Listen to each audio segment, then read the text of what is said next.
Coming up next on the Jeff Crilley Show, do you know what you would do if you had a ransomware attack at your company right now? We'll hear from a cyber law expert just ahead.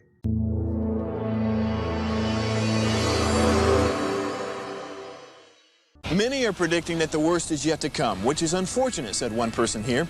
Until now, they've enjoyed the reputation of being the nation's icebox. Watched a burglar in his home this morning by webcam. As a journalist of over 25 years, stories are what make my world turn. Reporting live from the Dallas newsroom tonight, Jeff Crilley, Fox 4 News. But in 2008, I took the jump from my familiar life and started a PR firm from my home. We're talking about anyone with a camcorder like the one I'm using becomes a television network. We started slowly growing the company, and we now have over 100 clients, and we've branched into the world of live digital broadcasting. I now own 8 different TV studios and have a huge team, and the stories that I now get to share are sometimes the most important of my life.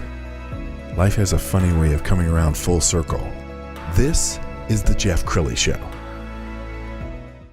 So it seems like another day, another cyber attack. And I wonder, just as a consumer, why can't we stay one step ahead of the bad guys? Well, the rules keep changing, and they lie awake at night, coming up with new ways to defeat our security. To talk about that today, Lori Nugent. She is the founder of LMN Legal Consulting, LLC. Thanks for coming on the show.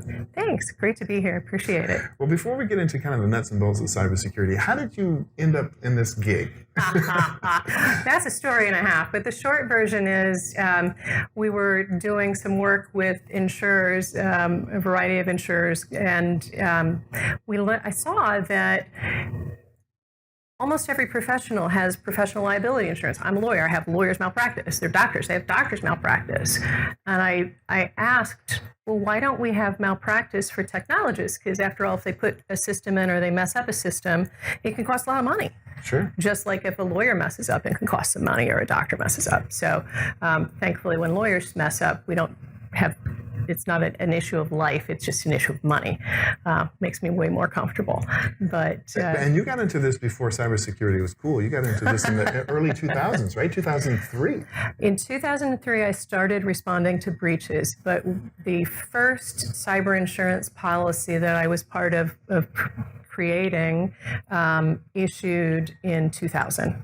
So I've been here for a while. And before that, we were working with tech companies. We just weren't working with them in the insurance context. So we're going to show a little video.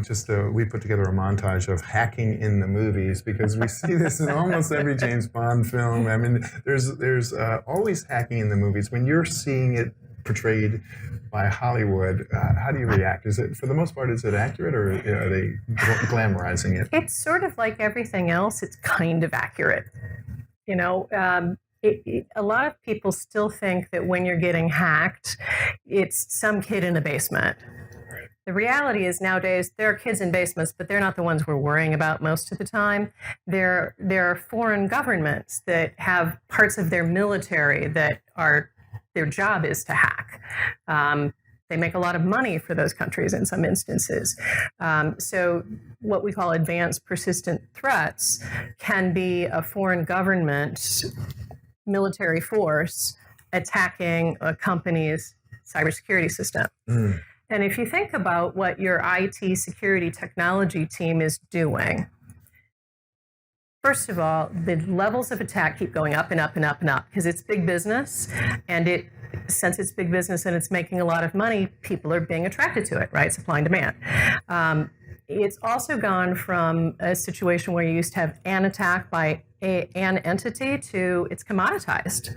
So just like you can get Microsoft or whatever software you want to use as a service from the cloud, you can buy ransomware as a service. Wow. So it's a commoditized thing. It's very well organized. It's incredibly profitable. It's very difficult to stop. So if you recognize that the level of cyber crime is going way up, and you also recognize that the sophistication of the attacks are going way up, and you're probably still working with a not much bigger staff than you had 2 or 3 years ago when they were already overwhelmed, and you recognize that your cybersecurity team has to get it right all day, every day, 24/7, and the bad guys only have to get in once. Can you understand why it's a hill that's hard to climb. Well, you gave me a great analogy right before the show began about vendors and people that companies work with. So they may be safe, but they hire my cousin Vinny. Yes. And he's working at Starbucks. Yep. See, I like to help people think about what's called the vendor management security problem, which is, big and long and chunky. We like to think about it as, you're only as safe, your network is only as safe as your weakest link. Who's your weakest link? A lot of times it's a vendor, right? If you look at what happened in the Target breach years ago, that was a vendor that was responsible for keeping track of the temperature in the refrigeration and freezer units. Wow. They got in through that, and then they can move laterally into the system. So you need to be real careful about who you allow into your system, and you need to protect privileges. And one of the most important things to do is multi-factor authentication. So it's you with your password plus a code you get on your phone. That will keep a lot of them out. Well, I have to imagine that all industries can use somebody like you, but are there verticals that you specialize in? Well, I tend to focus on whichever verticals are in most trouble.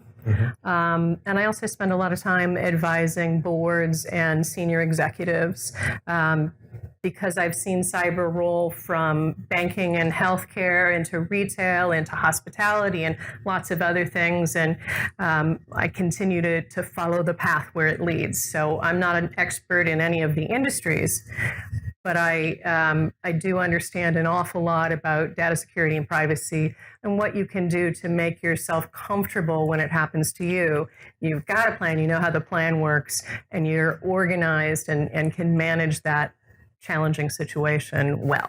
Absolutely. You and I are both fans of Success North Dallas, and you are the speaker next week. We're going to put up on the screen a description off of the website. Tell us what you'll be imparting next Wednesday morning. Oh, I'm going to provide some practical tips about some of the things that we're seeing out there that are most problematic, that are causing people most trouble.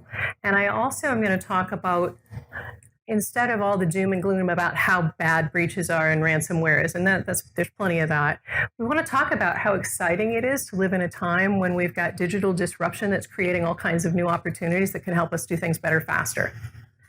So we want to take advantage of all of those things. And what I do is help people take advantage of those things, but also manage the legal risk that accompanies those things. So it's a balance. And how does one know when they need somebody like you? Are you the person that they call at the very last minute after they've had a breach? Or well, I'm certainly the Ghostbuster that gets called, for sure. But it's way better to call me sooner than that, because I can do things, even if I have a month. I can do things that will make it much easier for you to manage the crisis that happens. So when you have a data breach that requires notification, or a ransomware incident that takes your systems down, it's a crisis. Right.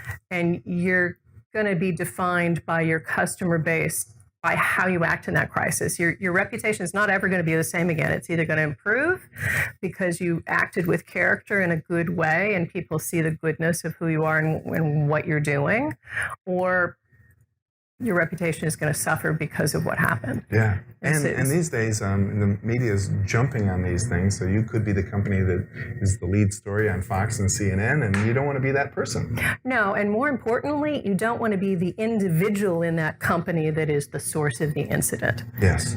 All right, let's talk about ransomware, because I've heard different trains of thoughts about whether to pay it or to not pay it. Somebody told me that if you pay it, you actually kind of become a sucker, that, well, they know that you'll pay it.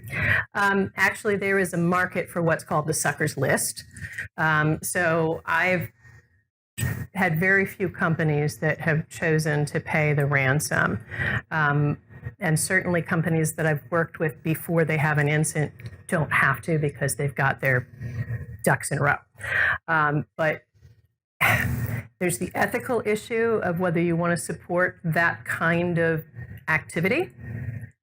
And on top of it, if you do ever have to pay a ransom, you need to make sure that your systems are really buttoned down and tight, because you are going to be attacked high, wide, and handsome. And oftentimes it happens as soon as 2 weeks after the incident. Wow. Because they're selling that.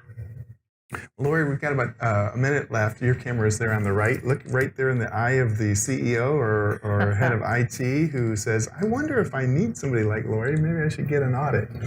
Well, it doesn't hurt to have an independent perspective on it, and a lot of companies have found that going through my easy assessment doesn't take more than a couple of hours. Really helps them to get a fresh view on how they might fare if things go south, and how they might fare with regulators. It also helps. Sometimes it helps for the IT team, especially the cybersecurity team, to bring me in to help with the executive team to explain real world what's happened in other places, and to help organizations spend smart. You're going to have to spend on cybersecurity, but let's do things that enhance your legal defensibility and let you take advantage of the opportunities that digital disruption creates. Well, Lori, you have been an amazing guest. We're going to have you back again soon. We're going to end with your website, which is appetiteforopportunity.com. Lori Nugent, thank you for coming on the show. Thank you so much. Really appreciate it. You bet. That's it for now. We'll see you next time.